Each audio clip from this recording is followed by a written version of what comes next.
Edgar Allan Poe, que fue de algún modo el precursor de la novela terrorífica, podés encontrar un sinnúmero de relatos en donde habla de la muerte, y fundamentalmente en uno de ellos, que se llama El entierro prematuro, habla de aquellas personas que han sido enterradas vivas.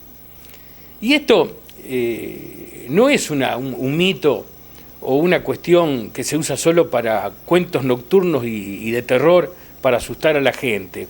No, en realidad tiene que ver con la filosofía misma. La filosofía es la pregunta sobre la vida o la pregunta sobre la muerte, que es lo mismo, el por qué. En Argentina la más conocida, la que popularmente ha tenido más comentarios, yo la relato en mi libro Los muertos que hablan, que tiene que ver con la criminalística médico-legal. Es la de Rufina Eugenia Cambaceres. Rufina Eugenia Cambaceres sufre un ataque de catalepsia por una noticia que le dan. La catalepsia es un estado muy cercano a la muerte, con signos vitales, latido, respiración, absolutamente imperceptibles. En mayo de 1903 sufre la catalepsia. 3 médicos hicieron el diagnóstico de que había muerto. Yo digo, para hacer un diagnóstico equivocado de muerte, con un médico solo medio bruto hubiera alcanzado. Pero no, 3 médicos diagnosticaron la muerte. Y fue enterrada en ese estado de catalepsia, fue inhumada. Pero ocurre que, habiendo visto en la cripta familiar que se había movido el cajón, fueron a averiguar qué había pasado, fundamentalmente, entre otras cosas, porque la habían enterrado con joyas muy valiosas.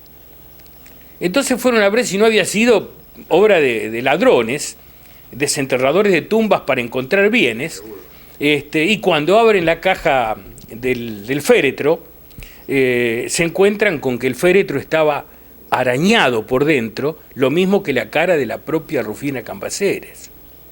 Claro, esto creó una enorme conmoción en el Buenos Aires de aquellos años. Bueno, en fin, no fue el único caso, el de Rufina Cambaceres. Si te querés te cuento uno más, un poco más breve. En esto tengo que apelar a los memoriosos, o al menos a gente de nuestra edad, que recuerden la tienda Gatti Chávez de Rosario. Pero ¿cuánta gente nos está escuchando? Gatti Chávez. Gatti Chávez era como Falabella. Gatti Chávez, La Buena Vista, eran tiendas, la Favorita, más acá La Favorita, y en el mismo lugar donde está Falabella ahora. Bueno, Gatti Chávez era propiedad de un santiagueño, Lorenzo Chávez, y de un inglés, Alfred Gatt.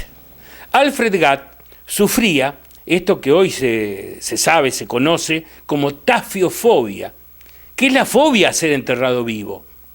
Esta fobia que de algún modo había impuesto el mismo Edgar Allan Poe, que te nombraba antes, allá en los años 1850, 1840, 1850, con todos estos cuentos de terror, que la gente leía de noche y después se quedaba con la idea de que le podía pasar a ellos.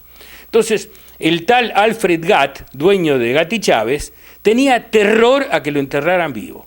De modo que había fabricado una compleja red de cables y elementos, de manera que él, una vez que fuera colocado dentro del cajón, tuviera cerca de su mano una manera de apretar, de pulsar un botón y que sonaran alarmas por todos lados.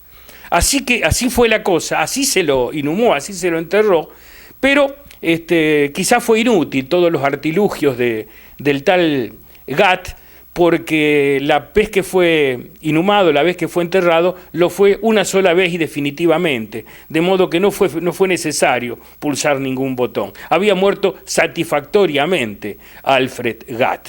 El último, muy conocido, fue a principios de este año, en enero de 2019, cuando un bebé, creo que fue en Formosa, lloró estando en la cámara fría.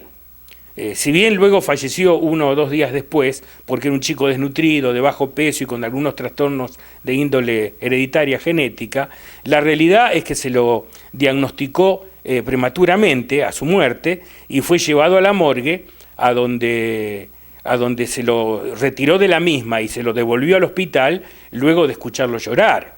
También hay casos en donde gente que ha sido llevada a la morgue se sienta, aparece a la madrugada sentada en la camilla de Morgagni o en la mesa de Morgagni. Esto ocurrió en México tampoco hace mucho. Y en lo personal te puedo contar que en el Instituto Médico Legal de Rosario, por apresuramiento, en un accidente de tránsito con múltiples muertos, unos de los presuntos cadáveres que ingresaban al instituto, cuando se le está haciendo la admisión de ingreso en la puerta, se observa que está, si bien muy grave, gravísimo, un accidente con fracturas de cráneo y demás, pero no estaba muerto. Había que llevarlo de inmediato, en ese caso al Clemente Álvarez, para intentar lo imposible para recuperarlo, cosa que no ocurrió y un par de días después regresó, esta vez sí ya definitivamente al Instituto Médico Legal.